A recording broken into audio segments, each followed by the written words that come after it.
Saan kayang view ang maganda dito? Ikutin natin. Yan.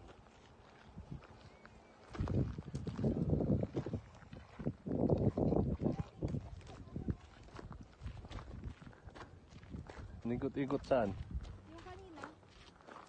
Pag ganun tayo. Hindi yan. Yung road. Sigurado ka? Hindi yan. Eh yan lang yung road na papunta doon sa may ano. Hindi merong iba.